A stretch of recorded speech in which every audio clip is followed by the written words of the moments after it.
obboleessi Laggasaa Geetaachoon dhumatti ummata Oromoo gaaffii malee rashanamu kana hin argu jedhee duulee osoo lolu sirna Dargii keessa wareegame.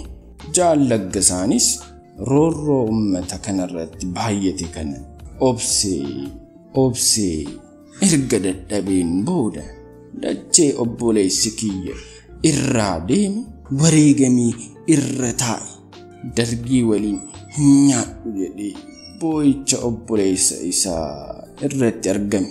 Erga bahee booda as deebi'ee ija isaallee nu millachiifne jedha obboleessi isaa Tolosaan. Bara 1982 maatii isaa fi firoottan isaa jaallatu dhiisee abaa'oo lixa Wallaggaa jirutti makame. Maatii isaafis dhaamsa an sokkeen jira hin deebi'u nan eeginaa ijoollee koo jabaadhaa guddisaa jedhu dhaameefi akka maatiin isaa amananiifis sa'aatii harka isaarra jiru hiikee haadha manaa isaaf erge. Haati manaa isaa niitiin Gootaas adaraa isaa galmaan gahuu fi qabsoo abbaa manaa isheen bilisummaa saba ishee arguuf mudhii hidhattee kaate.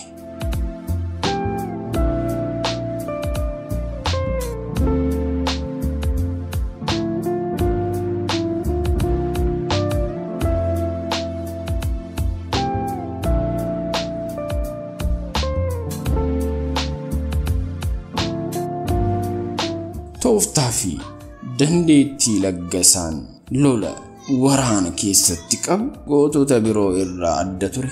Guyyaa guyyaan tooftaa hin eegamne fayyadamee diina isaa booji'a.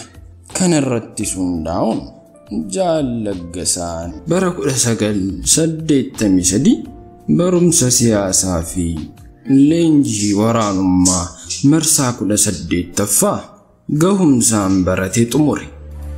Baruma 1983 kana tattaaffii fi cimina dhaaba keessatti qabuunii fi dandeettii riphanii loluu qabuun barumsa dabballummaa bakka Beelmuguu jedhamutti ergamuun barate.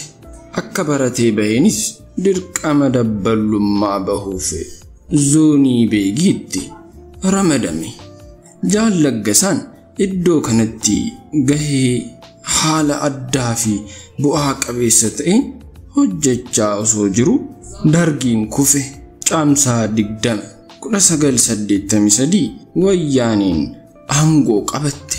Bara 1984 ABO'n mootummaa cehumsaa keessaa akka baheen waraana bilisummaa Oromoo naannoo jirutti dabalamuun gahee guddaa taphateera.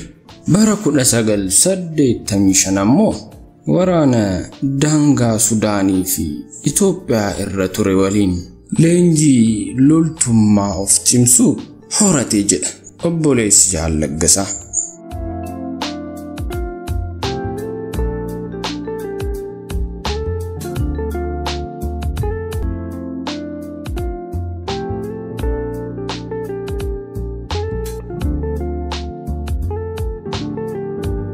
Gootichi ija barbadaa quuqamaa fi dhukkubsataan sabasaa Jaal Laggasaan bara 1986 humna guddaa walakkeessa dhiha Oromiyaatti ijaarame keessatti deebi'ee gahee isaa bahe.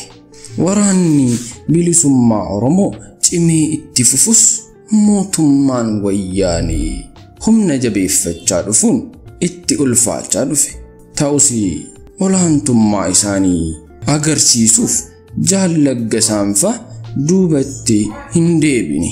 Bara 1989 yeroo mootummaan wayyaanii magaalota Sudaan Gumrukii fi Gizaan rukutee qabate dhiyeessiin akka hin dhaabbanneef waraana isaanii faana of duuba daangaa irratti deebi'an. Jaal Laggasaan bara 1985 hanga 1990 sadarkaa qondaala waraana olaanaati. Dirqama fudhatee qabsaa'ota qabsoo isaanii galmaan gahan keessaa adda duree ture. Baruma kana keessa sadarkaa miseensummaa irraa kaasee haga qondaala waraana olaanaatti tajaajileera. Ciminumaa fi gaheen inni dhaaba ABO keessatti agarsiise olaanaa waan ta'eef bara 1990 leenjiif biyya ollaa Eertiraatti ergame. Tooftaa riphee loluutiin goota hiriyyaa hin qabne waan ta'eef Jaal Laggasaan biyya ollaa kanatti miseensa hedduu akka horatuu fi imaanaan itti laatame. Innis imaanaa qabsaa'otaa fi dhaaba isaa kana fudhatee dhaloota biyya ambaa keessa jiranis gama qabsoo isaaniitti fiduuf jecha bara 1992 ummata Oromoo Eertiraa jiran walitti qabe. Waldaa hawaasa Oromoo Eertiraa jedhu ijaaree itti milkaa'ees jira.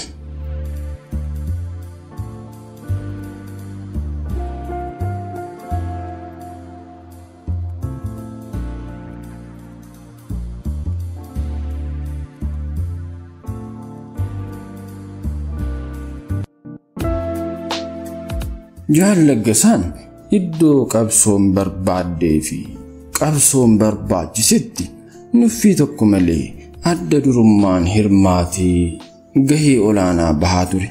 Bara 1990 fi 91 irraa kaasee itti aanaa moonaa leenjii waboo waliigalaa ta'ee hojjechaa tureera. Bara 1992 irraa kaasee barumsaa fi haaromsa waraana siyaasaa fi tika erga baratee booda ajajaa waboo zoonii dhihaa Jaal Irreessaa Caalaa jalatti ajaja bobbaa fi qunnamtii dhiha Oromiyaa ta'u sochii seenaa qabeessaa fi mootummaa wayyaanee raase.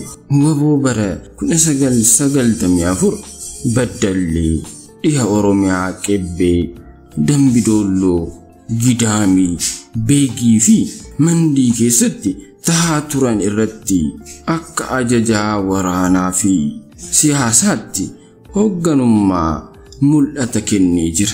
Ajajaan waboo dhihaa Oromiyaa Jaal Irreessoo Caalaa waraana cimaa ture irratti bara 1997 boqote. Yeroo kana irraa eegalee kaayyoon ABO biyya isaa bilisoomsuuf manaa bahee hin kufu duubatti hin deebinu jechuun Jaal Laggasaan dura bu'ummaa fudhate. Ajaja olaanaa ta'uun hooggantummaa isaa karaa olaanaadhaan galmaan gahe.